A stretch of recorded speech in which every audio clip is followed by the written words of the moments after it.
Y solo se me quitó ese frío el día que tocaron a las 11 de la noche para decir que lo habían matado. Quizás por eso también la primera novela se llama La Cuadra. La idea de La Cuadra como una suerte de familia extendida. Nosotros nos cortaban, por ejemplo, los servicios y mi mamá nos decía que hoy sí vamos a pasar, bueno, vamos a hacer una comitiva en el solar. Yo no he encontrado un vínculo de facilidad con la muerte como Colombia. O sea, yo vi el primer muerto como a los 7 años. Nosotros casi que todo lo arreglamos decretando muertes. Estás rediagnosticado. No, es que yo soy depresivo, entonces eso le da patente para hacer un poco de cagadas. Sentí que entre esa hoja en blanco y yo había una intimidad. Yo podía hablar ahí de cosas que yo no era capaz de hablar ni con mi mamá, ni con mi mejor amigo, ni con nadie. Porque mañana vas y te dicen que te vas a morir de un cáncer. Porque mañana vas y te mataron un hijo. Porque tu papá se muere de Alzheimer. Creyéndote lo que sea, al viejo se le olvidó ya quién era vos. Esos son como los dos caminos que uno tiene para enfrentar todo lo de mierda que le ha tocado vivir. O ennoblecerlo o resentirse. Yo creo que siempre la mejor opción es la nobleza. Listo, la claqueta. No hay banderas en Marte, Sendwave toma 1. Este episodio llega a ustedes gracias a Sendwave, una plataforma para enviar dinero desde Estados Unidos y Europa a diferentes países de Latinoamérica como Colombia. Si tú eres uno de esos latinos que apoya a su familia desde el exterior, te invitamos a que descargues la app de Sendwave. Usando el código NHBM en tu primer envío recibirás $10 de regalo y al mismo tiempo apoyas el sostenimiento de este podcast. Gracias por estar aquí y por permitirnos acompañarte con nuestras historias. Corta. El monto mínimo que debes enviar para hacer efectivo el beneficio es de $10 estadounidenses o 10 euros. Actividad válida hasta el 4 de febrero de 2026. Hola, bienvenidos a un nuevo episodio de No hay banderas en Marte. Este episodio ha sido muy esperado por nosotros. Hace varios años venimos leyendo a un escritor colombiano de Medellín y su forma de narrar el territorio, la cultura, lo que somos, como que nos ha fascinado mucho y nos han encarretado. Inclusive ha sido como esos libros que compartimos leyendo juntos y pues hoy lo tenemos acá al frente, estas cosas que pasan tan maravillosas de No hay banderas en Marte. Entonces estamos muy agradecidos de poder compartir este espacio con Hilmer Mesa. Hombre, Laura, muchas gracias, Alejandro.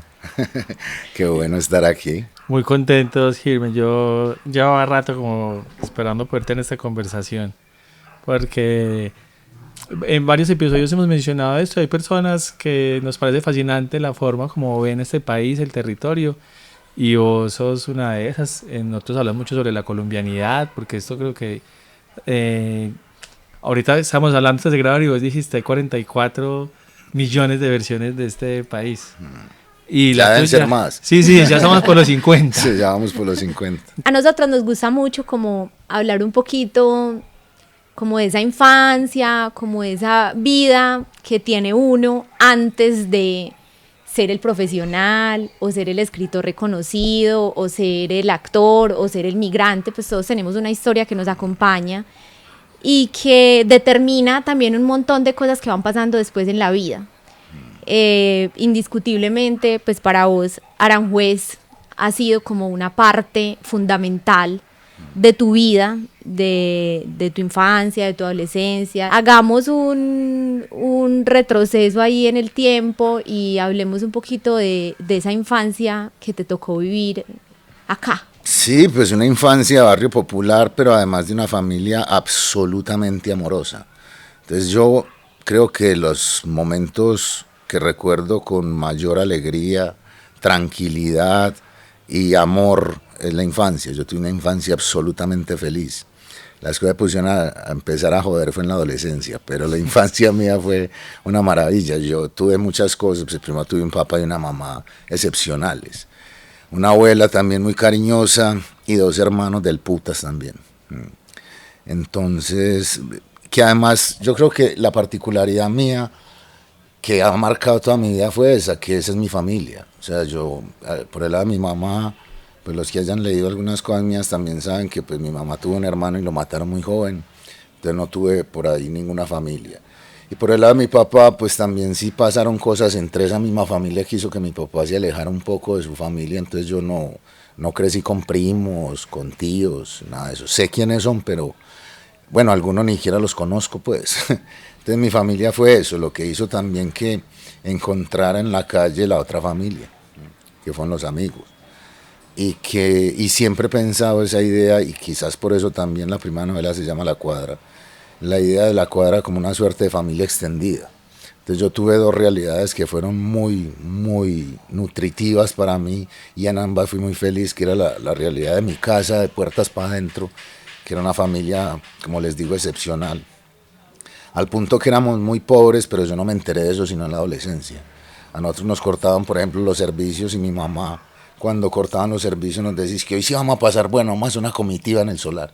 Y nos armaba un parche, el hijo de puta, donde todos pasábamos. ¿Cuántos muy años bueno. tenías? No sé, 5 o 6 años. Sí. Y mi hermanito 2, y el mayor tenía 8 o 9. Y de hecho, yo soy hijo, pues mi mamá sí estudió el bachillerato, pues mi papá estudió hasta tercero de primaria. Pero tenían como una inteligencia, tiene mi mamá y mi papá tuvo una inteligencia muy tesa. Hay anécdotas que me cuentan y que ahora que las vislumbro me parecen como de una claridad asombrosa. Yo recuerdo ya estando más grande, como a los 12 años, cuando, como le digo, cuando empezó a joder la vida, que uno empieza a tener unas conciencias ahí raras. Una vez yo vi que llegó la cuenta de servicios, y yo es que todo preocupado le voy diciendo a mi mamá, ¿qué vamos a hacer pues para pagar esto?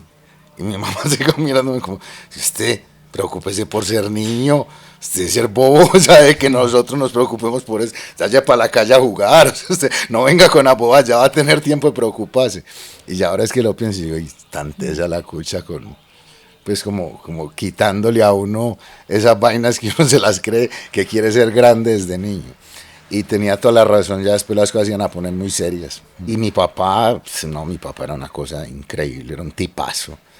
Que también mi mamá me cuenta una cosa de él, que me pareció pues de un preclaro increíble, y fue que una vez mi hermano mayor y yo éramos muy, muy, muy plagas, el menor no tanto, y entonces claro, mi mamá todos los días nos daba correa y toda la vaina, hasta que una vez estábamos ya tan mamados, la teníamos tan mamada, que esperó que mi papá llegara a viaje, que él era camionero, y le va diciendo, es que rey, castiga por esos muchachos. Y que le va diciendo a mi papá, es que a ver, hombre, luz, ve estos muchachos como me ponen de felices cuando me ven llegar.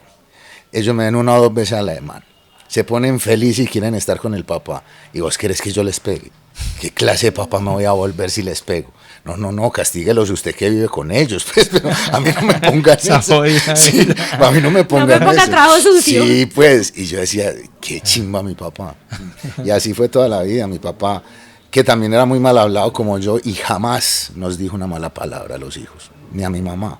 Y cuando se murió estaban enamorados todavía, y nunca nos dio una pela. O sea, no, mi papá era un tipazo. Entonces, todos esos recuerdos que tengo yo de la infancia hacen que, sí, yo, si tendría que calificarla, diría que fue la época de las más felices que he tenido en mi vida. Llega la adolescencia y ahí todo se va Sí, poniendo todo se va como pa'l más carajo. complejo. Ya uno va un poquito ya como formando más el carácter o dejándose también permear mucho por el entorno, amigos Sí, no, y la realidad. y la realidad que La lo realidad se envuelve. impone, ya uno no le cree a la mamá que ese día era una comitiva. Sí, ya la realidad se impone, y hay una cosa muy tesa que además pues el barrio cambió también. Ahí ya se volvió muy rudo. Ya no dejábamos, pues ya los juegos que eran los juegos infantiles de chuche y ya mitad empezaron a tener unas connotaciones muy rudas. Entonces ya por ejemplo la chucha no era simplemente coger al otro, sino que al que cogían lo cogían a patadas. Y era porque claro, se estaba hostilizando el entorno. Entonces claro, ya todos los pelados empezaron a volverse en bandidos, y entra esa dinámica que volvió este barrio un territorio apache. También siento que como en los colegios, como en los barrios, usted casi que es casado o cazador, sí, se adopta un rol. Claro. Pero vos estabas consciente que eso estaba pasando y que tenías que volverte un poquito también rudo, si no del barrio te iba a comer Por vivo. supuesto, aunque yo siempre tuve una posición privilegiada, porque mi hermano fue el que se volvió rudo. Entonces, pues como se dice en el lenguaje de la calle, pues yo tenía ese chaleco, que me protegió tanto de volverme un cazador como de volverme un cazado. Nadie me podía cazar porque él me defendía, pero si me acercaba a los que eran cazadores como ellos, él me volvía a patadas para la casa, entonces yo siempre estuve protegido por él. Pero teniendo yo 14 años lo matan, entonces ahí es donde todo sí se va para el culo del todo. ¿Cuántos años tenía él, Gilmer? 17, iba a cumplir 17. Me faltaban 2 meses. ¿Y fue ese como un punto de quiebre para tu familia? Para todo, para la vida misma. Yo soy otra persona a partir de ese día. Incluso desde antes. Yo por ahí 1 año antes empecé a padecer esa muerte. Todos los días tenía miedo. Había algo, siendo uno sin poder elaborar mentalmente esas cosas, pero por supuesto yo casi que cada que lo veía creía que me estaba despidiendo de él. Y siempre tenía un frío en el estómago y siempre se me arrimaba y me daban como escalofríos. O sea, yo sabía que a él lo iban a matar. Y solo se me quitó ese frío el día que tocaron a las 11 de la noche para decir que lo habían matado. Y empezó otro frío más grave, el de la ausencia. Pero sí, eso fue muy, muy siniestro. Vivir eso es muy siniestro. Vivir en rumor de muerte es muy siniestro. Porque además, como les digo, yo ya, por supuesto, no tenía las capacidades analíticas ni mentales para hacer un análisis a profundidad de lo que estaba pasando en el entorno. Eso, yo ahora, obvio, uno con los años va aprendiendo muchas cosas, y ahora es que yo me doy cuenta que somos una sociedad enferma, cuando nosotros de 9 o 10 años el parche que teníamos en el barrio era ir a contar cuántos muertos había e ir a verlos, ¿cierto? O sea, yo vi el primer muerto como a los 7 años, ¿cierto? Que lo vi uno y, ay, marica, y entonces, o sea, volver eso cotidiano, domesticar el horror, eso es una cosa que no es normal, ¿cierto? Que es un problema que tenemos en este país de confundir lo común con lo normal. Creer que porque una cosa es común es normal, y no. Entonces eso es normalizar cosas absolutamente siniestras y nefandas. Entonces, pues yo ya estaba acostumbrado, digamos, a ver muertos, a saber que la muerte existía y que la muerte era un tema. Pero cuando te matan a la persona que más querés en el mundo en ese momento, la muerte deja de ser teórica y empieza a volverse física, de hecho, a sentirla en el cuerpo. Los griegos llamaban a eso como el destino trágico de la vida. Y es cuando uno se hace cargo y toma conciencia de la muerte. No que, porque al nacer todos sabemos, o bueno, al nacer no, pero cuando tenemos los mínimos raciocinios sabemos que nos vamos a morir. Pero otra cosa es cuando ya es la muerte cercana, eso es lo que ellos llaman el sentido trágico de la vida, y es que usted ya vive para su propia muerte. Ya usted sabe que lo que sigue de ahí es ver las muertes que le siguen y la suya finalmente. Y que eso se supone que le debe llegar a uno con el tiempo, ¿no? No a los 14 años. Entonces, eso es adultarse a la fuerza. ¿En ese momento estabas estudiando? Sí, claro.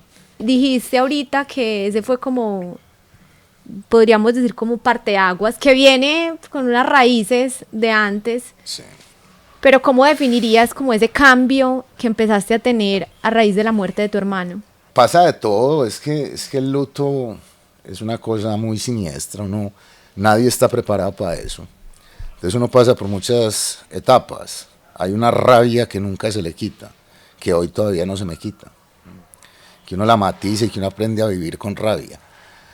Que es una rabia que responde más a la impotencia, porque es que la muerte es el fin de toda posibilidad. Y ya no hay nada que usted pueda hacer, solamente sentir rabia e ir elaborando eso de 1000 maneras. Hay gente que lo elabora a partir de una venganza, hay gente que lo elabora escribiendo libros, ¿cierto? Hay gente que hace canciones, hay otros que se dedican a odiar en silencio. Yo creo que lo mejor es uno, y por suerte me ha tocado, ennoblecer esa rabia, ¿cierto? Ir buscándole la forma de que encuentre un camino de nobleza. En mi caso ha sido escribir y querer a la gente que quiero y quererlas con fuerza y con ganas, porque sé que mañana se pueden morir, que es el sentido trágico de la vida. Incluso también que sé que me puedo morir yo, que también he visto la muerte muy cerquita.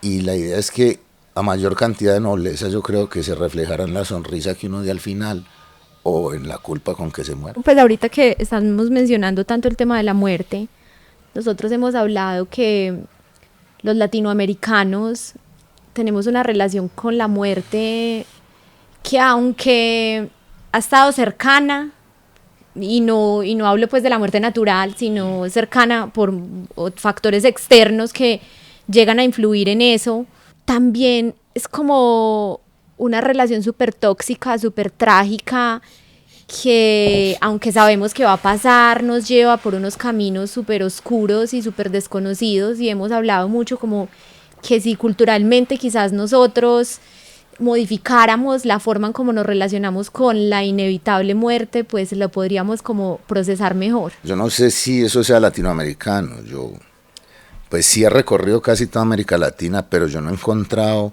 sitios en donde se tenga un vínculo de facilidad tan finito con la muerte como Colombia.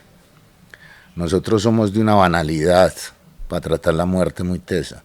Nosotros casi que todo lo arreglamos decretando muertes. Y eso es muy paila. Pues es decir, vos coges toda la literatura argentina, sobre todo el cine argentino, hoy a 2026, de 100 películas que hacen, 90 todavía están hablando de la dictadura. Y están como remarcando eso. En Chile, bueno, Chile es un poco más complejo, pero todos como que tienen ese duelo nacional, ¿cierto? Que nos ha marcado América Latina, por supuesto. En cambio nosotros somos de una facilidad de la muerte. Aquí cualquier cosa hace que te maten. Aquí te matan por quitarte un teléfono. Aquí te matan porque rozaste un carro. Aquí te matan porque le quitaste el puesto en la fila a alguien. Y es muy loco. Yo siempre cuento esta anécdota porque me pareció muy llamativa. Yo estuve en Venezuela cuando las cosas apenas estaban empezando como a poner jodidas. Estaba en Isla Margarita y había un grupo de venezolanos hablando como de, no, es que este man nos tiene jodidos, este man hay que tumbarlo, tan. Y había dos turistas colombianos y uno de esos turistas les va diciendo, oye, ¿ustedes por qué es que no matan a ese hijo de puta, pues? Y yo decía, marica, nosotros todo lo solucionamos matando. O sea, no hay otro argumento. Eso a mí me parece muy grave porque en serio eso es domesticar la muerte. Y el día que nosotros empecemos a acostumbrarnos a la muerte, pues la muerte triunfó. Por eso aquí la muerte se impone siempre. Y el estatuto que ha ganado siempre es el de la muerte. De verdad. Yo recordaba también en esa época que fui a Venezuela que tenía que ir a un centro comercial y la gente estaba asustadísima porque habían matado a 2 personas en el último mes. Yo decía, marica, eso es un fin de semana malo en Aranjuez, un fin de semana tranquilo.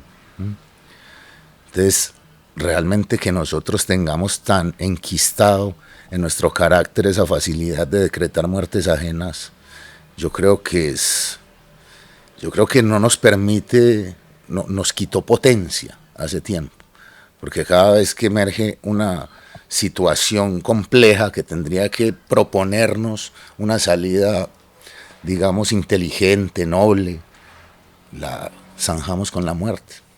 Y eso es un pueblo sin potencia. Por eso triunfan los caudillos que triunfan también. Los que parezcan que son más matones. Hilmer, ¿qué pasó a los 14 años? Vos, ¿habían posibilidades de ser el relevo de tu hermano en el parche, en el combo? En mí operó de otra manera distinta que creo, y se lo agradezco profundamente, pues primero a él y segundo a mis papás, por supuesto. Que no hicieron nada tampoco, ni me amenazaron ni nada. Claro, obvio, y además pues por la tradición, digamos, violenta en que nos criamos, pues claro, empezaron a sonar voces de recobro, de venganza y tan. Pero a mí me pasó 2 cosas. Pues la primera, que yo quedé tan desubicado en el mundo que cualquier fascinación que hubiera tenido por el mundo del hampa y del pillerío se me quitó de una. Y le cogí fue como un poco de aversión. ¿Lograste en algún momento como dejarte fascinar un poco por ese mundo? Pues claro, todos. Y que hay que analizarlo desde ese punto de vista. Hay que quitar también todas esas teorías que se han hablado sobre ese fenómeno que casi siempre se hacen desde facultades que nunca han tenido nada que ver con Que no los barrios. parchaban. ¿Cierto? Que tiene que ver con la pobreza y tal, no. El fenómeno del sicariato, que fue el que nos tocó en estos barrios, que en realidad tampoco fue un fenómeno del narcotráfico. Yo puedo decir que yo vine a conocer un traqueto, ese man que mande coca para la USA siendo grande ya. No, estuvo cerca fue el bandidaje, pues, de bandidos, de pillos de barrio. Más cercanos es al sicariato que al narco. Y todo eso, digamos, eso surgió en barrios que tampoco eran barrios de pobreza extrema, ¿cierto? Eran clase media baja, como este, que hoy en día todavía es estrato 3, pues. Y yo hablaba de eso con un amigo alguna vez y yo le dije, si el sicariato hubiera puesto como una de sus condiciones que la gente tuviera 28 años para entrar, no hubiera habido sicarios, sino que cogieron un nicho muy jodido que era la adolescencia. Y la adolescencia, que vuelvo y les digo, una etapa muy complicada porque usted ahí todo lo tiene que probar, pues todo es una prueba. Y además uno es muy tonto en la adolescencia, uno le da importancia a unas cosas que no tienen ninguna importancia. Que si uno supiera que después de 6 años ya eso no va a tener ninguna importancia, no sería tan imbécil. Entonces yo siempre lo he defendido, y es que yo creo que lo que fue grave es que no habían oportunidades para esos adolescentes, no tenían cómo demostrar su valía. Y uno lo que más necesita en la adolescencia es pertenecer a algo y ser respetado por sus iguales. Y eso fue lo que hicieron estos señores. Estos señores les dieron un qué hacer y un por qué hacerlo. Y haciendo eso ganaban el respeto de sus semejantes, ¿cierto? Eso fue lo que les dieron. Una oportunidad que el Estado nunca tuvo, ni nadie más. Yo le garantizo a usted que un pelado que se hubiera visto abocado, no sé, a ser muy diestro tocando la guitarra o no sé, o haciendo una cosa que los demás de su misma clase y condición lo reconocieran, el pelado no necesita volverse bandido. Pero es que los bandidos eran como Lo cool. Sí, el superhéroe. Claro, era el que era respetado, el que las peladas le paraban bola, el que los amigos se reían con él, el que tenía dónde estar y el que tenía que hacer. Y además les daban un billetico ahí, porque ningún bandido de estos tuvo plata. Entonces, hombre, pues claro. Entonces, ese fenómeno hay que analizarlo más desde esa perspectiva, por supuesto, que del otro, que siempre han querido verlo como una marginalidad por la pobreza y todo. No, la marginación era de falta de oportunidades y de falta de reconocimiento, que es lo que todos necesitamos en la adolescencia. Y lo segundo que a mí me hizo retirarme del todo fue que yo vi lo que operó en mis padres cuando se murió mi hermano. Esos manes, yo siempre los admiro y los admiré toda la vida por eso. Yo los veía destruidos y fueron capaces de salir de ese fondo para criar a los 2 hijos que le quedaban. Entonces yo decía, yo no, pues a menos de que fuera un psicópata, pues yo no puedo propiciarles otro dolor porque estos manes no lo aguantan. Entonces si me matan a mí, no me matan a mí, matan a toda la familia. Entonces yo ahí sí ya dije, no, esto no se puede. Y la vida teje hilos invisibles pero muy poderosos. Dio la casualidad de que por esos días conocí el básquetbol y resulté bueno para el básquetbol. Y eso me dio el reconocimiento. Y la oportunidad y el quehacer. Yo salí, la primera vez que salí, yo salí del barrio con mi mamá que me llevaba al centro, al almacén Caravana, a montarme en escaleras eléctricas. Esa es la diversión. Pero yo salí solo de mi casa del barrio a entrenar en el Coliseo Iván de Bedú, cuando fui seleccionado para la selección Antioquia. Y eso me mostró un montón de cosas, que es lo que te digo de las oportunidades. Yo allá conocí pelados de mi edad que tenían carro, que no eran bandidos, que iban a estudiar en la universidad. Conocí pelados que eran más bonitos, más grandes, más cuajos, más ricos que yo, pero jugaban más mal. Y que me respetaban por cómo jugaba. Entonces, claro, todas esas cosas me dieron un sitio en el mundo. Y el básquetbol me abrió todas las posibilidades. Y seguía teniendo la misma rabia y la misma desazón, pero ya tenía algo que hacer. Y por el básquetbol estudié en la universidad y bueno, ahí ya se cambió todo. ¿Y tu hermano menor? Bien. Bien, gracias. Sí, bien, gracias. Pues yo no sé, yo creo que él es un tipazo también. Yo creo que él estuvo un poco más protegido porque estaba muy pequeño. Cuando matan a mi hermano, él tiene 9 años, entonces... y siempre fue, digamos, como de otro carácter, un tipo más tranquilo que nosotros, menos callejero. Es más, cuando él está como en edad de salir a la calle, ya la calle estaba muy ruda y ya mi mamá no lo dejaba salir, pues en cambio nosotros no había como forma de atajarnos, ¿cierto? Y ya habíamos, pues ya teníamos la familia en la calle. Él no fue tan así y siempre fue mucho mejor estudiante que nosotros y tal. Entonces él, y ya cuando está en la época jodida y tal, ya el barrio también ha cambiado mucho. Ya han matado a mucha gente, ya hay otras dinámicas. Entonces, bueno, y ya yo estaba en otra onda también que era como su ejemplo inmediato. Entonces él me vio estudiar a mí en la universidad, entonces quiso estudiar en la universidad. Y mi hermano hoy en día es arquitecto, trabaja en una firma de constructora y un tipazo. Hilmer, a mí leyendo como tu libro, el de la cuadra, y escuchándote, también me surge como una curiosidad sobre el rol de las mujeres en todo este contexto. Pues como que hay una masculinidad muy aporreada por todo lo que implica pues la violencia y el bandidaje y el barrio. Y ¿cómo era el rol de las niñas adolescentes en ese momento? Repaila, pero repaila. Las mujeres históricamente siempre han llevado mucho del bulto, porque claro, así quieran negarlo muchos pacatos, el mundo ha sido machista, absolutamente machista. Y la sociedad se plantea desde esa perspectiva al punto tal que también hay un machismo muy acendrado en las mujeres. Y pues ya nos tendríamos que meter como hacer un análisis más a profundidad, pero pues hagámoslo someramente, porque eso excede este formato. Pero las mujeres históricamente han sido la virgen, la puta o la bruja. Y tienen como un traspaso de un estado a otro muy finito, al punto que la madre misma es la que patrocina eso. La mujer paradójicamente se avirgina cuando tiene hijos, ¿cierto? Una vez se vuelve madre, adquiere el carácter de virgen, casi que se vuelve inmaculada, ¿cierto? Y crea también esa sensación en los hijos que salvo la madre todas son putas o brujas. Y eso ha hecho un trabajo muy siniestro porque, claro, la puta también históricamente es a quien se desprecia, es de hecho marginal en sí misma. Entonces esa marginación le da como el derecho al hombre de hacer con ella lo que le dé la gana. Entonces, pues, aparte de las prácticas que yo he explorado en las obras mías y tal, de violaciones, de maltratos y tal, es muy teso porque eso se perpetúa en el tiempo, porque esa mujer mañana pasado va a volverse madre y también va a crear esa misma situación.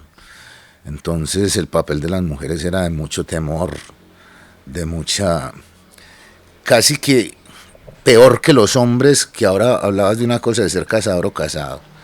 Muchas de estas mujeres fueron casadas y después se hicieron cazadoras, ¿cierto? O propiciaron cacerías de otras, que era más grave. Y claro, entonces eran mujeres encerradas, taimadas, eran mujeres temerosas todo el tiempo, o víctimas operables de las fieras. Y se la pasaron re mal. Y ya después viene el rol también de la madre, que es tan complejo en esta sociedad, y que además en Medellín en particular tenemos un Edipo muy marcado, pero absolutamente marcado, que a mí hay una parte de él que no me molesta. Pues a mí de hecho, a mí me parece que tenemos un exceso de diagnóstico también en el mundo, ¿cierto? Sí, Sí, todo está diagnosticado. Sí. Pero pues yo creo que si algo convalida estar vivos son los afectos. Y pues yo creo, yo puedo decirlo tranquilamente que el amor de mi vida es mi mamá. Y puede que sea muy edípico, sí, pues, pero en eso también hay grados, ¿cierto? Yo no quiero, es decir, eso no me hace despreciar al resto de las mujeres, pero sí me hace que yo crea que yo no voy a querer nunca a nadie como a mi mamá. ¿Vos crees que eso también está un poco estratificado? Hasta eso. Sí, todo en el mundo está estratificado, ¿cierto? Y no tenemos unos vínculos con la realidad iguales donde miremos. Siempre, de hecho ya eso es otra vaina y es que todo hay que estudiarlo desde el concepto del privilegio. Mero materialismo histórico. Sí, puro materialismo histórico, por supuesto. Sí, eso, obvio. Hombre, blanco, católico, heterosexual, es el privilegio. Empiece a quitarle condiciones y va para abajo, marica. va decayendo. Entonces, sí, claro. Entonces, eso. Ahora, hay otro Edipo también que es muy jodido y es el Edipo en donde la madre es lo máximo, pero el resto de las mujeres no tienen validez. Yo por eso es que siempre defiendo tanto ese vínculo con mi mamá, porque mi mamá, de hecho, siempre nos hizo sentir que las mujeres había que tratarlas de otra manera. O sea, que no teníamos ningún privilegio sobre las mujeres, que incluso si tuviera que tener alguien un privilegio, tenían que ser las mujeres. Entonces ella era de ese tipo. Por ejemplo, yo me acuerdo, para subirnos al camión de mi papá y ella se quedaba parada abajo hasta que no le abriéramos la puerta, porque decía, pues yo no soy la mamá, pues, te me va a dejar aquí. Yo creo que el rol de las mujeres siempre ha sido muy complicado, siempre han llevado una muy mala parte. ¿Vos crees, Hilmer, que hay como una banda de colonización y reivindicar lo nuestro? ¿Sientes que esa reivindicación se ha hecho más como desde el barrio? O sea, es una cosa que antes estaba como más estigmatizada, satanizado, como el barrio, que se guetifica, y ahorita está un poco como que tratando de rescatarse un poco esa onda, que hasta el punto de volverse un poco moda, siendo que también acompañado de la onda de la música urbana. Esa narrativa ahora yo creo que responde más también a que se ha encontrado o una cosa que nunca se había percibido, y es como la bacanería que se tiene o lo desprolijos que somos en los barrios populares, que de alguna manera pegó más en la juventud que el acartonamiento de la élite. Entonces ahora lo que hay es una narrativa barrio bajera con unas aspiraciones elitistas, y eso sí es muy paila. Entonces claro, y además eso engendra cosas graves, ¿cierto? Porque usted quiere ser un bacán, pero en un Ferrari, ¿cierto? Gomelos queriendo ser Nea, qué ironía, tú queriendo una casa como la yo queriendo una casa como la tuya y tú una vida como la mía, dice Gambetta, que es un genio. Entonces sí, yo creo que eso es más una narrativa que además suena falsa, porque ya que hablabas de la música urbana, digámoslo, a mí me parecen estos muchachitos peladitos que nunca han pisado un barrio dándoselas de barrio, y se quedan única y exclusivamente en la narrativa porque no tienen cómo sustentar eso, y no es que haya que tener una particularidad, sino que es que les queda muy mal, porque entre otras cosas en los barrios populares los pillos fueron la inmensa minoría. Lo que pasa es que hicieron mucho ruido y ese ruido ensordeció a mucha gente, pero la mayoría de la gente de los barrios populares, tesos, lo que hacen es sacar su familia adelante, y peleársela y estudiar y hacer novelas y hacer canciones y hacer un poco de cosas. Esos son la gente de los barrios populares, y estos pelados no quieren imitar eso, quieren imitar a los bandidos. Entonces no tienen el cuero para ser bandidos, sino una narrativa falsa. Y a los que nos peleamos la vida todos los días, pues eso no nos gusta mucho, ¿cierto? Pero sí van a tener unas orejas atentas de un montón de pelados que creen que eso es cool y que eso es bacano. Entonces ahí es donde yo veo complicada la situación. Hilmer, ¿nunca te sedujo la idea como de desarraigarte de Aranjuez, entendiendo pues como todo este contexto tan difícil, toda la violencia, como todo lo que los atravesó a ustedes como familia acá? Por el contrario, decidieron echar más raíces. ¿Por qué? Yo vivo en Aranjuez porque es el único sitio en el mundo donde yo me siento bien, donde yo no siento que tengo que hacer nada para estar aquí. Yo voy a todas partes del mundo y siempre voy porque tengo que ir, ¿cierto? Yo a Aranjuez no tengo que ir, ¿cierto? Yo a Aranjuez me siento que soy de aquí. Yo aquí respiro gratis, en las otras partes respiro alquilado. Entonces es una cosa más de adentro mío. De verdad, yo me siento igual de extranjero en Ibagué que en Miami. No tiene nada que ver. Incluso me siento igual de extranjero en Robledo o en El Poblado. Yo sé que no soy de allá, yo sé que aquí sí soy. Entonces hay una cosa que me vincula con esto que trasciende cualquier otra cosa. Y lo he pensado mucho de dónde me surge esa vaina. Yo cuando vengo en la moto paso el Madre Laura y cuando veo el letrero que dice Aranjuez y la flecha, ya, puta, respiro distinto. Y yo creo que es porque aquí están los muertos míos. Y estar aquí de alguna manera hace que sienta que por ahí que esos huesos están todavía comunicando conmigo. Y hay una cosa más tesa todavía. Yo no soy embajador de Aranjuez ni nada de eso. Yo no le estoy pidiendo a nadie que venga al barrio. O se quieren independizar. Sí, Aranjuez, sí. Aranjuez podría ser como Sí, Aranjuez la Federal. República Aranjuez. Aranjuez Federal, no, eso, no. Nada de eso. Aquí está todo. Sí. Yo ni le estoy diciendo a nadie.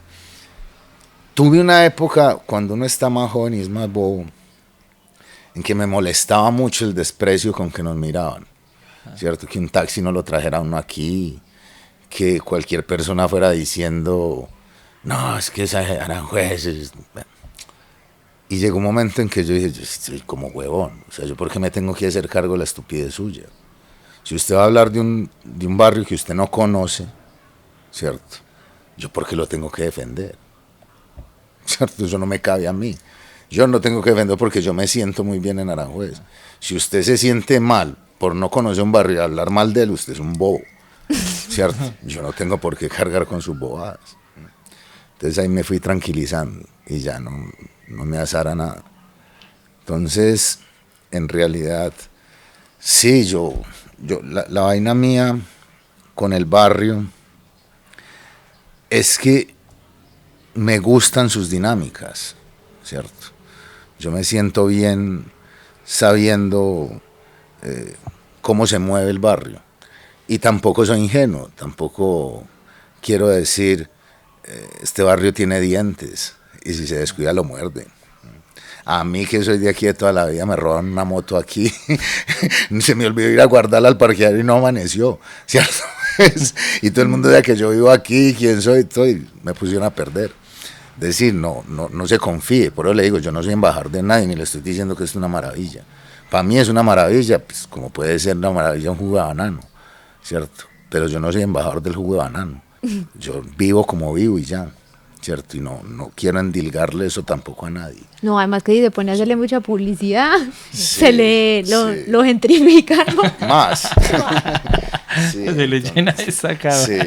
Suben los precios. Sí, yo creo que tiene que ver también con la honestidad. Yo lo único que creo, yo y en el caso mío, por supuesto, y en el de Alcolíricos, por supuesto, yo creo que lo que hacemos es hablar de un barrio desde la honestidad, de lo que es para nosotros, no de vendérselo a nadie.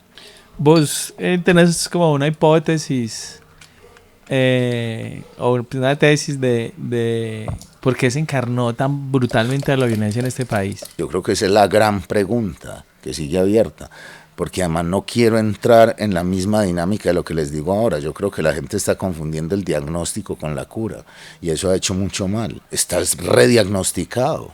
La gente no, es que yo soy depresivo, entonces eso le da patente para hacer un poco de cagadas. No, es que yo soy bipolar, entonces ya por eso usted puede tratar mal a la gente. Y eso pasa también con el país. O sea, yo se lo puedo diagnosticar ya, yo he trabajado mucho el tema, pero eso no contesta la pregunta de por qué, no solo por qué históricamente hemos sido, que eso sería el diagnóstico, sino por qué seguimos siendo. Yo llevo 4 novelas y voy a seguir escribiendo hasta que me muera tratando de contestar esa pregunta. Es como lo mismo, como lo que yo quisiera decirle a algún psicólogo y a algún psiquiatra. Sí, yo sé por qué soy como soy, yo conozco mi diagnóstico. Ahora, marica, ¿cómo me curo? ¿Qué hago para no ser así? ¿Cierto? Y eso sí es un trabajo como de cada quien. ¿Sí? ¿Qué puedo aportar yo para no ser violento? ¿Qué puedo aportar yo para no seguir en esta tradición? Porque además, eso del diagnóstico también nos sirve de una cortina para crear una entelequia y es como un ideal que sea mejor y más abarcante que yo mismo, pero que además me exime, ¿cierto? ¿Qué hago por la paz de Colombia? No, marica, ¿qué hace usted por tratar bien a su vecino? ¿Qué hace usted por cumplir en su trabajo? Usted se comprometió que iba a hacer el trabajo, hágalo pues, ¿cierto? No piense en la paz del mundo. Piense en cómo lograr la paz de sus hijos, de sus padres, de sus compañeros de trabajo, de sus estudiantes. Ahí es donde usted puede hacerlo. Lo otro, a mí me parece, pues, muy también de la narrativa y muy exculpatorio, ¿cierto? No, marica, yo firmé por la paz de Palestina. Sí, huevón. Y acabaste de tratar mal a tu vecino. Y acabaste de armarle un chisme a tu hijo, ¿cierto? Marica, entonces, ¿qué estás haciendo, pues? ¿En serio era importante firmar por la paz de Palestina o era más importante no meter a tu hijo en un güiro? Ahí es donde yo empiezo a ver que no es tan clara la idea esa y que nos excusamos más en unas suertes de ideales mayoritarios. ¿Cómo llegan las letras? Hilmer. Yo ya he contado esto muchas veces, pero contémoslo aquí para que la gente en Marte se entere. Epa. Parce, vea, eso fue muy loco. A mí me ofrecieron una beca por el básquetbol y yo no fui un gran estudiante. Y lo único que medio me había gustado en el colegio fue la química. Entonces, cuando me ofrecieron beca en una universidad y había ingeniería química, me metí a estudiar ingeniería química. E hice 5 semestres, que en realidad repetí 5 veces el primer semestre. Ay, no. Porque me echaron, entonces pedí reingreso, me echaron y pedí reintegro. Y me di cuenta que eso no tenía nada que ver con la química del colegio y que además a mí no me gustaba la química, sino que el profesor había sido un bacán. Y yo no entendía nada. Y me cogió cálculo diferencial y álgebra lineal y geometría analítica y no, nada, graves. Yo me acuerdo que la primera vez que perdí álgebra lineal me quedó la materia en 0.3. O sea, yo nunca saqué más de 0.3 en ninguna de las evaluaciones. Entonces me salí y me quedé un año en donde nomás estaba entrenando y mi padrino me pagó un curso de inglés, que es una buena forma de que a uno no le digan nada por no estar haciendo un carajo. ¿Cierto? Uno dice, estoy estudiando inglés y la gente dice, no, bien. Está haciendo algo. Está haciendo algo. Ahí se los dejo de recomendación. Un tip. Pero uno está en la casa Por eso. recibiendo directazos. Sí, no, voy para clase de inglés. Entonces, a mí me dio la beca para jugar en ese equipo y al equipo le empezó a ir más mal sin mí. Entonces me volvieron a ofrecer la beca, pero el entrenador se me había dicho como, marica, pero estudia algo pues que no te echen, puede ser. Y yo, fue puta, bueno. Entonces empecé a ver carreras y cuando eso en Bolivariana había derecho. Y yo, voy pana, pero yo de derecho, soy de abogado y no. Y dices que publicidad y yo, pues como vacancito, pues yo bien malo para dibujar. Graves. Y dices que psicología y yo, no. Sin saber nada porque yo no había leído nada ni nada, pues yo decía, no, ¿cómo me lo va a meter en la cabeza a otros? Yo que no puedo con la mía. Y ya por allá al final dice que las facultades de educación y había una carrera que se llama literatura y lingüística. Y entonces yo nunca había leído nada, pero yo dije, pues literatura, eso es para leer libros, pues novelas, cuentos. Pues, yo creo que yo entiendo eso, pues. Y me voy a meter a eso. Y me fui a inscribirme en el bloque 9. Era el último día, me acuerdo. Y llenando ahí el formulario, le pongo literatura y lingüística y se lo entrego a la señorita ahí, a una señora que atendía la ventanilla. Y ella me dice, ay, no, mijo. Esta carrera la abren cada año. Y estamos a mitad de año. Y me acuerdo que yo dije, seguro en voz alta, y yo, joder, puta, me quedé sin que estudiar. Entonces la señora me miró y me dice que estudie filosofía, que eso es parecido. Y después, si quiere, se pasa después del primer semestre. Ya, yo voy a jugar, hágale. Puro descarte. Métame. Y así empecé a estudiar filosofía. ¿Qué fue lo que fue una belleza? Pues yo era muy pobre y de aquí a Aranjuez a Bolivariana hay que coger 2 buses. Pero mi papá no me podía dar sino 2 pasajes, entonces yo tenía que irme hasta el estadio y caminar desde el estadio hasta Bolivariano. Y entonces, como a la segundo día de clase, empecé caminando y se me arrimó un man al lado mío. Me dijo, hey, ¿usted estudia filosofía? Sí, que yo le dije, sí. ¿usted juega basquetbol, sí o qué? Sí, sí. No, yo soy compañero suyo. Ese man es David Molano, que es uno de mis grandes amigos en la vida. Y nos fuimos caminando hasta Bolivariana y ese marica era, pues se volvió una cosa entrañable para mi vida. Y por él, ya yo tenía, porque yo en ingeniería nunca tuve amigos. Nadie me hablaba, yo era muy mal estudiante y no me parchaba con ellos ni nada. Y con este man, los dos estamos empezando. Él salió del colegio y la mamá era profesora y le dijo, estudia aunque sea filosofía. Pero algo. Sí, porque la mamá era profesora de filosofía, entonces le dijo, no, en la casa no va a quedar, estudia aunque sea filosofía.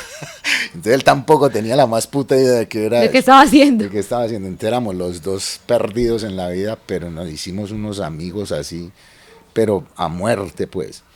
Y después conocimos a unos que eran una pareja de novios, que eran Beatriz y Juan Diego, que hoy en día son grandes intelectuales, han publicado libros de todo tipo, son profesores de tiempo completo en una universidad, bueno. Y ellos, que sí tenían vocación, que sí habían leído de todo, nos acogieron con un cariño como de, hagámonos al lado de los desadaptados. Y ellos ya iban como en quinto semestre y nos adoptaron, y ellos fueron los que nos mostraron verdaderamente lo que era la literatura. Con ellos yo conocí a Cortázar, que me deslumbró, conocí a Gabo, a todo, y vimos que la literatura era una cosa importante, y me pego yo que hijo de puta enviciada a la literatura. Y era muy teso y muy bacano porque en la cafetería ellos se ponían a hablar de algún autor y David y yo nos íbamos para la biblioteca y mismo a prestarlo y a leerlo para tener de qué hablar con ellos al otro día. Que eso, ahí hay una anécdota charra porque ellos una vez están hablando muy teso de Camus. Y nos fuimos hijo de puta y nunca encontramos quién era Camus. Y al tiempo, pero como al año en serio, nos dimos cuenta que era que escribía Camus. O sea, y pero nunca lo pudimos encontrar. Y fue todo un viaje con estos tres personajes que siguen siendo mis grandes amigos de la universidad y de la vida, por supuesto. Y a ellos les debo que sí me aficioné, o sea, yo ya ahí sí empecé a leer todo lo que me caía en las manos. Y pues tanto que ya el tiempo que le dedicaba al basquetbol, que ya lo fui dejando, porque también pasaron muchas cosas, ya no estaba tan joven, ya tenía 19 o 20 años y había llegado al profesional. Y llegar al profesional fue un descubrimiento muy loco para mí, porque yo había hecho una muy buena carrera desde casi que desde infantil que entré hasta juvenil, hasta sub-20. Pero ya el profesional era otra cosa, que ya no me daba a mí para empezar, y también que lo asientan en la realidad, en que era un torneo de 3 meses, en que no ganabas para vivir de eso. Entonces en que había que hacer algo, ¿cierto? Y bueno, entonces ya estaba muy aficionado a la literatura, a la filosofía, menos a la filosofía que a la literatura, pero también fue un choque muy teso darme cuenta, ahí yo ya estaba como en 6º semestre, que yo iba a ser profesor. Yo, marica, ¿profesor de qué, marica? ¿Yo a quién me voy a enseñar qué? Entonces terminé las materias y nunca me quise graduar ahí mismo, y no que salí a montar un bar con David. ¿Sí? Porque nosotros decíamos que un profesor voy yo, güey, que él fue el que te decía ahora que es un percusionista, porque él en realidad lo que quería siempre era estudiar música. Pues la mamá le dijo algo así como lo que le dice toda la mamá que quiere estudiar música. Va a estudiar filosofía, toque por ahí si quiere, pero... O luego después sí, empiecen que ya después él sí, ya se fue para Cuba, estudió en Cuba, después en Puerto Rico, y hoy en día se gana la vida siendo músico, pues. Entonces, ahí fue también otro quiebre teso, porque bueno, tuvimos esos bares, pero pues 2 muchachos, yo soy mayor que él 1 año. Y vos, por ser deportista, en la adolescencia la rumba no te pues pegó no, duro, porque... Es que yo casi no rumbeaba. La estabas jugando... Sí, pues yo como les dije ahora, yo empecé a fumar y a beber a los 12 años, pero de los 12 a los 20 años yo me fumaba un cigarrillo a la semana, sí mucho, a veces 2 pues, y bebía, no sé, 1 vez al mes, pues que además también, ahora es que lo pienso, y con las maneras en que empecé a beber después, yo tengo unos recuerdos muy tesos de en la adolescencia aquí en el barrio, que uno juntaba con 5 amigos pa' media de guaro, le duraba toda la puta noche, se entraba uno prendo y quedaba un conchito en la media. huevón, y hoy en día media me dura media hora. Pues, ¿y qué era lo que pasa? ¿Cómo era que bebíamos, huevón? Que esto duraba tanto. Entonces, realmente, pues, no era rumba. De hecho, yo fui muy disciplinado en ese periodo porque yo quería ser un gran basquetbolista. Entonces, yo era muy poca la rumba que tenía. Ya después que monté los bares, ya sí me eché a la jura. Pero ya no estaba jugando. Yo jugué basquetbol hasta que salí de la universidad, que ya los últimos años ya no jugaba en el profesional, sino solamente en la universidad, para mantener pues la beca. Y después de que salí de la universidad me dediqué y pirateé como 2 años ya, pero ahí sí ya no me importaba y ya no entrenaba, sino ya vivía la fama. Pero eran torneos pues ya piratas, ya no, ni me pagaban ni nada. Y ya después de eso ya nunca más, porque ahí ya estaba en los bares, entonces ya pues ya no todos los días estaba ahí sí enrumbado, ahí sí ya en serio. ¿Vos crees que puede ser un poco cliché, pero como la literatura y la bohemia, y hay una mezcla que bebe la una de la otra? Sí, cuando uno está empezando que es tan bobo, pues no hay otra manera de decirlo, ¿cierto? Que uno se cree un poeta maldito y que es un poco romántico también. Sí. Ahí. Y que la noche, no sé qué. Que me pasó también cuando empecé a escribir. Al principio uno decía que tenía que escribir de noche, tomándose un guaro. ¿No?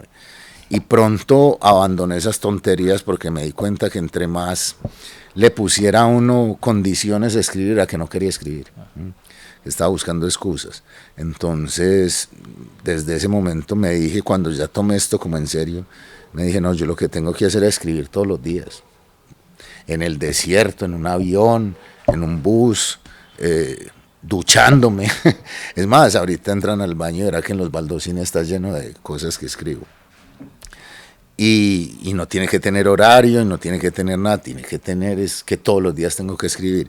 A veces un renglón, a veces 3 páginas, pero todos los días. Y se me quitó esa tontería que además pues es una versión muy cliché, muy de facultad de filosofía, ¿cierto?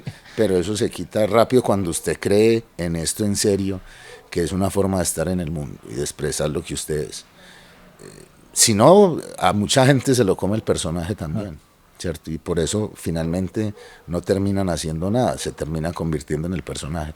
Pero cuando usted quiere hacer algo, lo único que tiene que hacer es hacerlo. Valga aquí la obviedad.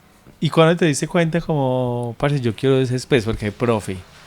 Ahí esa estaba descartada, ¿sí? No, Okay. pues... en ese momento por lo menos como... Sí, lo que pasa es que como fuimos tan desaplicados, en 3 años nos bebimos esos 2 bares. Y ahí sí empieza usted a parir piñas, compadre, porque, marica, y me tocó meterme a trabajar, es que armando tarimas, yo fui hombre bola. Que era meterme en un disfraz de bola, huevón. Uy, eso era terrible, ese calor. Sí, fui ayudante de carpintería, bueno, hice un montón de vainas. Y ya como después de 7, 8 meses de estar trajinando en eso, llegó la epifanía. Y yo dije, marica, ser profesor debe ser una mierda, pero no como esta, no como estos trabajos. No como hombre bola. No como ser hombre bola.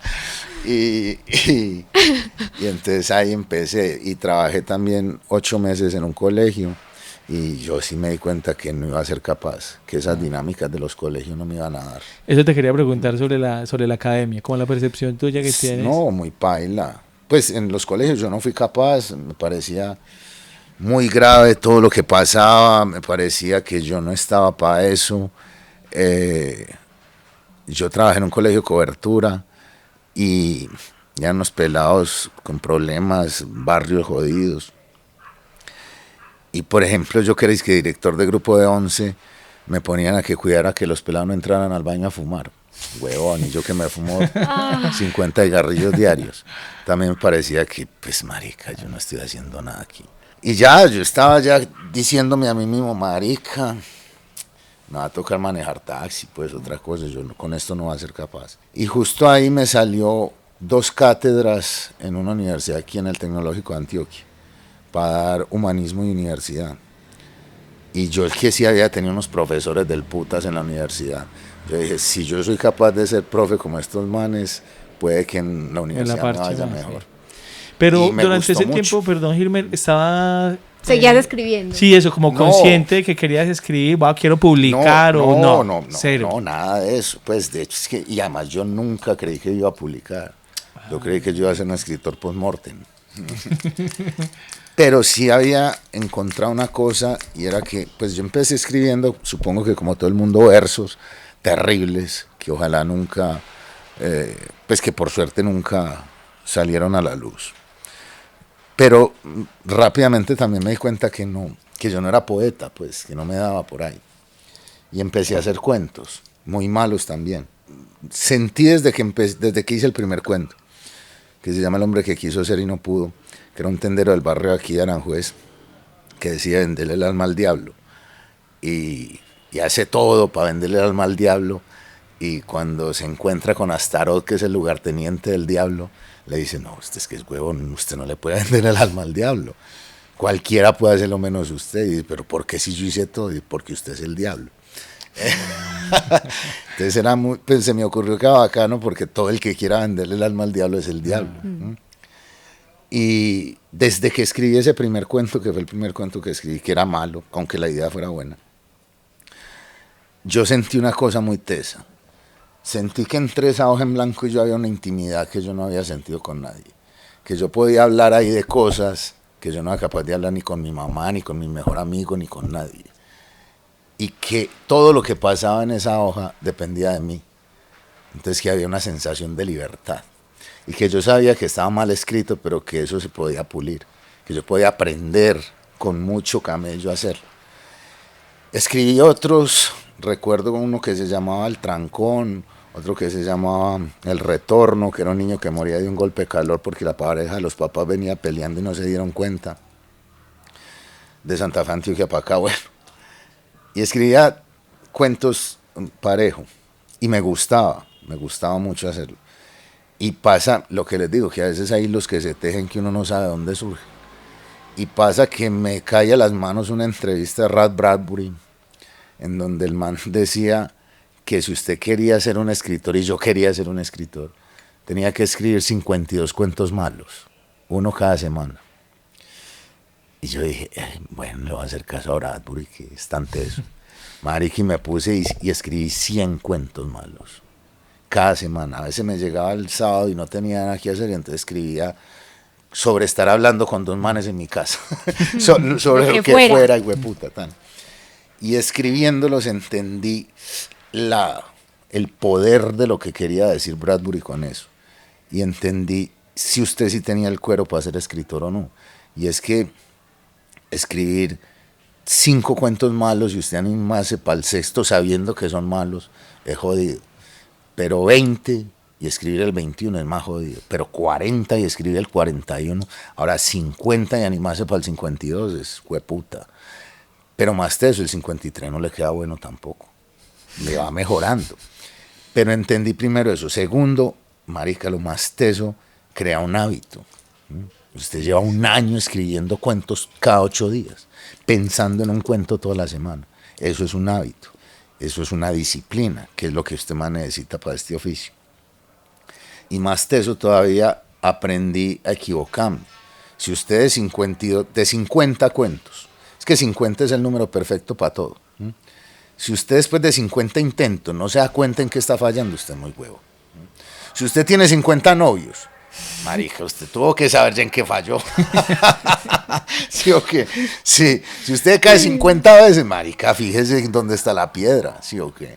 Entonces eso, yo empecé a ver, bueno, a mí me falta como iniciarlo. En estos falta el inicio. En estos otros falta cómo cerrarlo. En este es como el trabajo de personajes.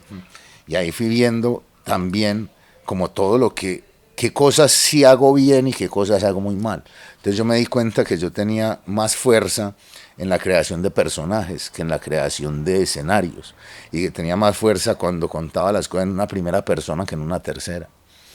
Y ya con eso yo dije, voy a seguir escribiendo.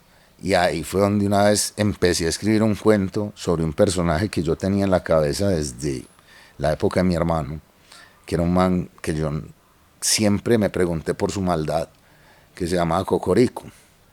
De la cuadra. Sí, y cuando iba como por la mitad de eso, yo dije, esto tiene... Porque en la mitad hablé como de que él fue uno de los creadores del Rebelión. Entonces yo dije, yo tengo que hablar del Rebelión. Y yo dije, marica, esto tiene madera, es como para otra cosa. Y después del rebelión dije, es que yo lo que quería escribir toda la vida es la muerte de mi hermano. Entonces, pues, marica, bueno. Y ahí empecé y escribí La Cuadra. Sin ninguna pretensión, nomás por escribir. Y ya después pasaron 1000 cosas que hizo. Eso fue hace 10 años. 11. 11 años. No, yo la escribí hace 14 años. Eso te quería preguntar es, ¿cuándo sientes que está terminada como parce? Acabé. O alguien, o un editor. Eso se siente. Pues yo ya sabía, de hecho yo cuando la acabé, yo dije, esta novela le falta un capítulo al inicio y un capítulo al final. Entonces escribí el final, ¿cierto? Y ya sabía que así iba a terminar. Y desde La Cuadra a mí me pasa una cosa y me ha pasado en las 4 que llevo, y espero que me pase en esta que estoy haciendo, que después de que ya he empezado, algún día, por A o por B, me aparece el inicio, weón, como que me lo dictaran. Y algún día estaba yo así, decía, particular historia esta que paso a relatar, pues todos los que en ella aparecen están muertos, irremediablemente muertos, salvo yo que he sido conservado en alcohol para contarlo. Y yo dije, aquí empieza la novela. Y ya escribí el inicio y ya la tenía lista y ya.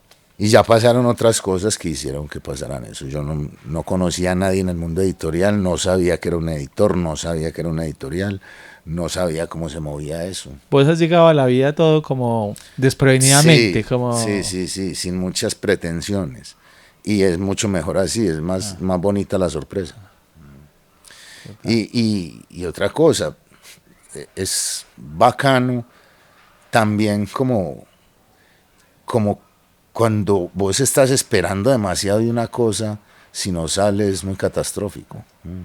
Como con el amor también, cuando usted está esperando. Y las expectativas. Sí, cuando usted cree que esa es la madre de sus hijos, cualquier cosa lo frustra. ¿Cómo manejar como ese equilibrio entre narrar lo marginal, la realidad pues de nuestro país, pero no caer tampoco como en ese turismo de miseria, pues como en atraer también desde el amarillismo que la gente la seduce tanto? Pues porque es que para que crean que es amarillismo es porque, y no se lo digo por ustedes, porque usted me está haciendo la pregunta. O sea, lo que yo narro es marginal para usted, para mí es la vida cotidiana. Para mí eso no es marginal. Contar la muerte de mi hermano no es marginal, es mi hermano. ¿Sí me entiende? Contar que mi papá se murió de Alzheimer no es marginal. Es mi papá se murió de Alzheimer. ¿Me entiende? Eso tiene que ver con la honestidad. O sea, es marginal para el que lo vea por fuera de los márgenes. Los marginales, es decir, para que haya una categoría marginales porque hay un margen. Y yo vivo en lo marginal. Para mí eso no es un margen. Para mí esta es la vida. ¿Y cómo manejar eso? Digamos, por ejemplo, ahorita que viene tanta gente a Medellín y sé que eso genera tanto morbo, ¿cierto? Como quiero ir al barrio y quiero ver cómo se vive, y entonces ahorita ya hay una cantidad de experiencias diseñadas para que el turista pueda sentir lo más cercano que se pueda ese momento que fue súper catastrófico para la ciudad y para el país en general. Entonces, como caer en que sí está bien apersonarnos de nuestra realidad, pues esto es lo que somos, esto es lo que nos ha atravesado, pero cómo identificar ese límite. Yo no me puedo hacer cargo ya de eso, ¿me entiende? Yo no puedo ir a decirle a un turista de cualquier lado, me perdona mi francés, usted es un bobo hijo de puta, ¿cierto? No, si él cree que eso lo nutre. Sí, que es una experiencia. Sí, que es una experiencia. Es una chimba. Pues el problema es de él, ya no es mío. Yo mucho tiempo, como te dije, me molesté de eso, ¿cierto?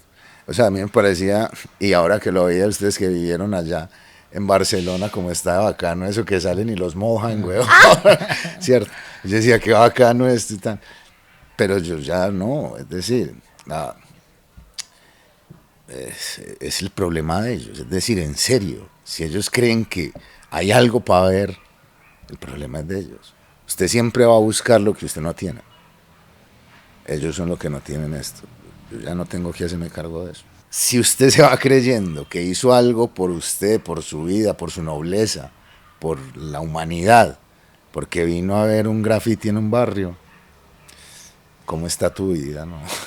¿Cómo va tu casa? Pues. Hilmer, y por el otro lado, como no caer en los circuitos de literatos académicos, que termina siendo un poco también como un parche medio excluyente ahí, Sí. de eruditos. Es el que se la crea también, yo no.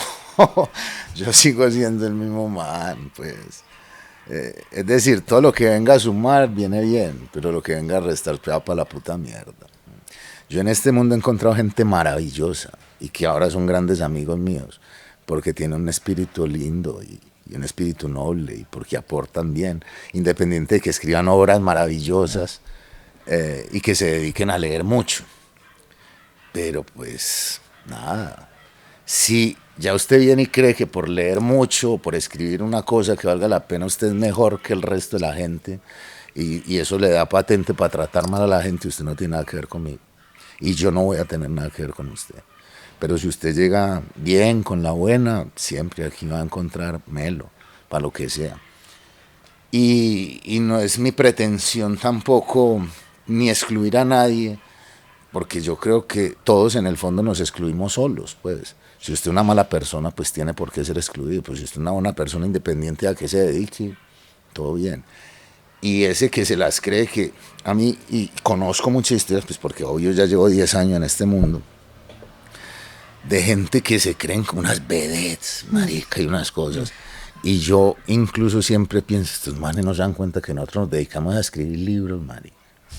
Pues, o sea, que puede ser más, pues muy bacano, es un oficio noble. Yo se lo recomiendo a todo el mundo que tenga la posibilidad de escribir, porque es un oficio noble que además ennoblece mucho al hacerlo, porque uno se conoce mucho escribiendo. Pero es solo eso. O sea, yo no estoy inventando la cura del cáncer. Y si lo estuviera haciendo, pues menos debería ser así, pero bueno, a ese se la valgo, pues. Que se haga cambiar de hotel 4 veces, pues. Todo bien. Este marica me está salvando la papeleta. Pero usted escribe libros, weón, no se la crea. Pues no se la crea, que la vida tiene cosas mucho más serias. Porque mañana vas y te dicen que te vas a morir de un cáncer. Porque mañana vas y te mataron un hijo. Porque tu papá se muere de Alzheimer. Y no puedes hacer absolutamente nada. Creyéndote lo que sea, al viejo se le olvidó ya quién era vos. Y hay que vivir con eso. Y esas sí son cosas serias en la vida. Entonces, que vuelto usted gastase energía creyéndose que está haciendo una cosa superlativa porque está escribiendo libros. Y no es que yo no respete la literatura, adoro la literatura, yo vivo por la literatura. Es mi única forma que encontré de estar en el mundo. Pero es solo eso.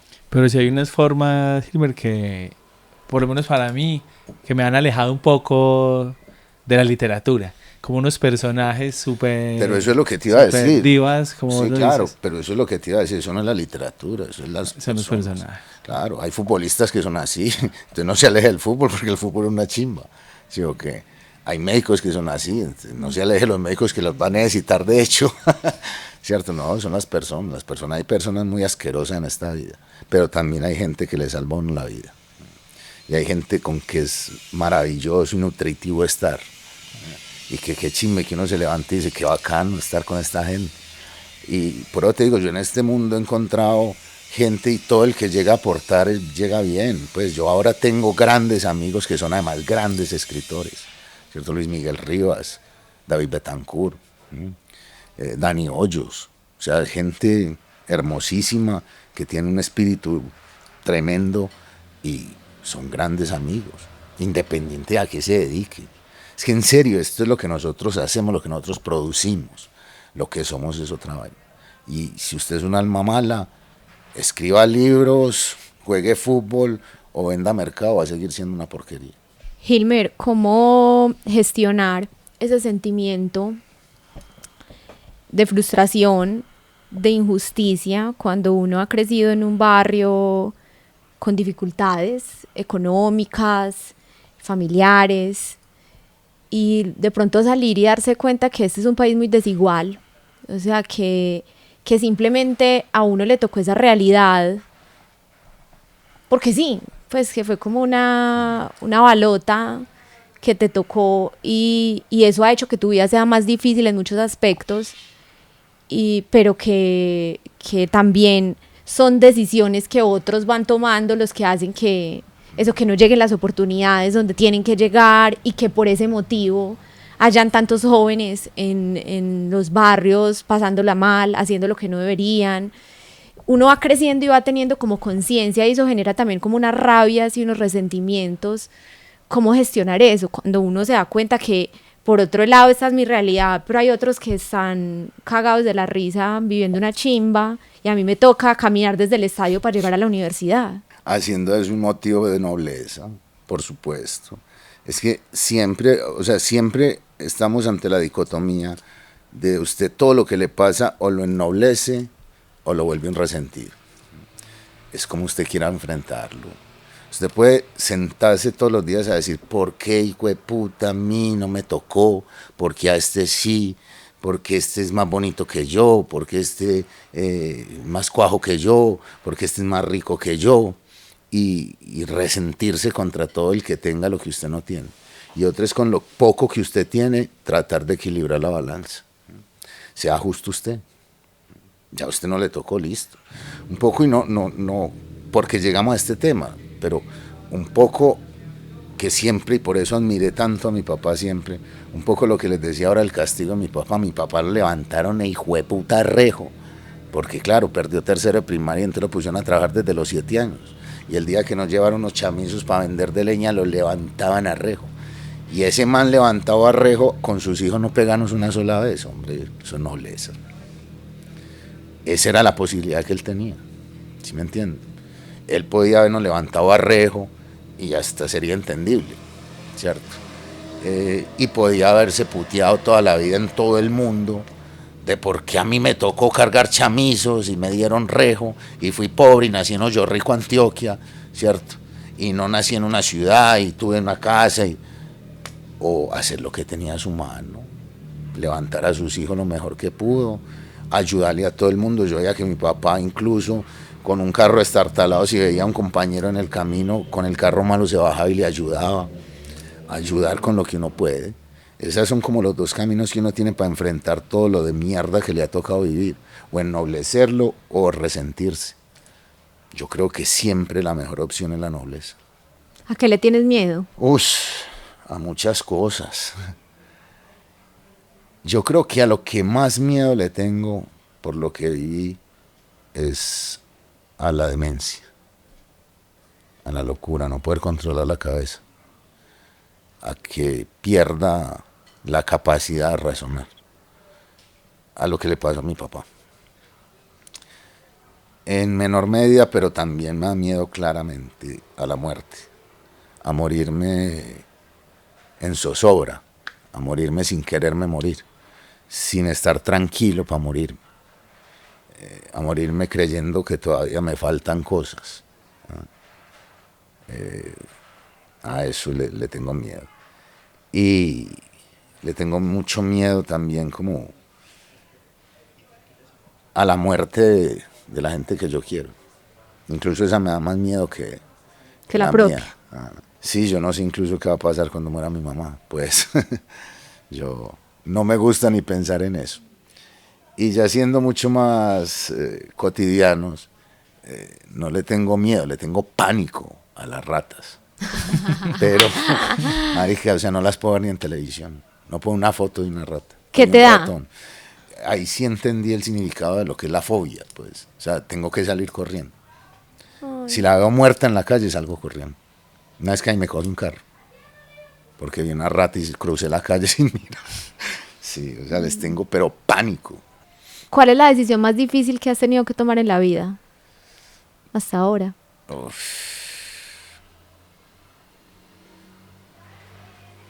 Uy, decisión. Déjame internar una vez. Estaba ya como que sentía que si no me iba para allá me iba a morir. Y yo no quería irme para allá, para un centro de rehabilitación. Y esa fue muy difícil. Y por ahí haberle hecho daño a alguien también. Siempre hacer daño a la gente cuando uno es consciente que le está haciendo daño es una decisión de mierda. Hilmer, un libro que tú le recomiendes a alguien que quiera como adentrarse en este mundo de la literatura y que es como un imperdible que todos deberíamos como haber leído o leer en la vida. Vea, yo siempre he pensado que no hay un libro para todo el mundo. Yo creo que uno tiene que preguntarle a la gente es que le gusta y a partir de eso siempre habrá un libro que le gusta.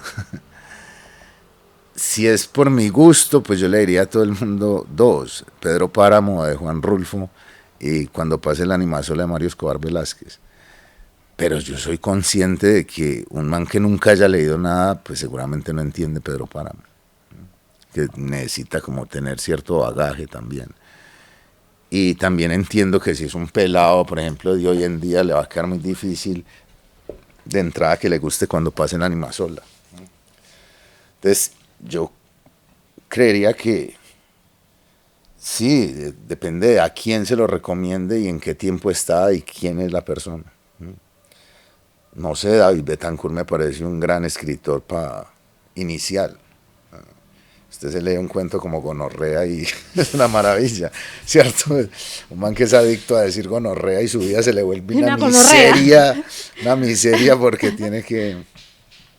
Y va a un centro de rehabilitación y todo porque no es capaz de dejar de decir gonorrea. ¿Eres nostálgico? Sí. Y casi que por definición, porque extraño mucho muchas cosas. Sí. Porque, obvio, no soy un imbécil, entonces no es que yo quiera volver a vivir en los 90, pero es que cada vez este mundo está más complejo para mí. Yo soy muy poco de la tecnología, las dinámicas cada vez se me hacen más esquivas, entonces, no sé, extraño muchas cosas de los 90. Hilmer, ¿alguna vez te ha seducido la idea de tener hijos? No, varias cosas. Por un lado, yo nunca fui muy de hijos. Segundo, pronto me di cuenta que un hijo no era una cosa, digamos, menor. O sea, que uno si iba a tener un hijo era porque tenía que dedicarse a criar a su hijo, como se dedicaron mis papás. Y yo no sé si yo tenía esa actitud. Y después, pues el mundo tampoco me parece un gran lugar para traer a un pelado. Y después, yo no quisiera que un hijo fuera hijo mío. Yo, cuando ya entendí el alcoholismo mío, hasta qué punto llegaba y toda la vaina, sí, hubiera sido muy complicado. Crear una relación distinta que no estuviera permeada por esa vaina. Entonces rápidamente abdiqué. En algún momento decía, bueno, pues si pasa, pasa. Y apenas cumplí 40 años, ya sí dije, no, ya no va a pasar. Y menos que si ya tenía 40 años, pues cuando de pelado tuviera 20, yo ya o estaría muerto o era un anciano que no servía para un carajo. Entonces, nada, no, yo me operé de hecho. Hilmer, no, muchísimas gracias. Hombre, no, ustedes siempre es bueno. Qué maravilla. Muy bacano. Sí, bacano. Y hablar ahí con la gente en Marte. Esas oportunidades no se ven todo el tiempo. Todo el tiempo. Saludos allá a Elon Musk. No, bacano que vinieron a mi casa. Muchas gracias. No, gracias por recibirnos. Sí, por supuesto, claro que sí. Sí, yo a veces soy muy insistente, me disculpo. Aprende la forma. Sí, como dice ahorita, si uno quiere hacer algo, hay que hacerlo. Hay que camellarle. Hilmer, no, gracias, encantadísimos de escucharte, de ponerle como voz directa a tantas cosas que hemos leído. Entonces, de verdad que nos sentimos muy honrados de estar acá en tu casa, un sábado, tarde, noche. A toda la gente que está por fuera, que es la mayoría que nos escucha y nos ve, que se sienten muy lejos y que quieren un poquito sentirse cerca, creo que los libros de Hilmer son una muy buena opción. Porque creo que... Hay 4 para que se cojan el que quieran. Sí. A ustedes muchas gracias por vernos, por escucharnos, por estar acá acompañándonos cada 8 días en estos episodios. Vamos a dejarles como toda la información de Hilmer para quienes quieran adquirir los libros, como dijo Alejo, que yo sé que esas son cosas que uno valora mucho cuando está por fuera, como sentirse de alguna manera conectado con lo que somos. Entonces creo que es un buen recomendado para el día de hoy. Nos vemos en 8 días con un nuevo invitado o invitada. Chao. Gracias. Todo bien.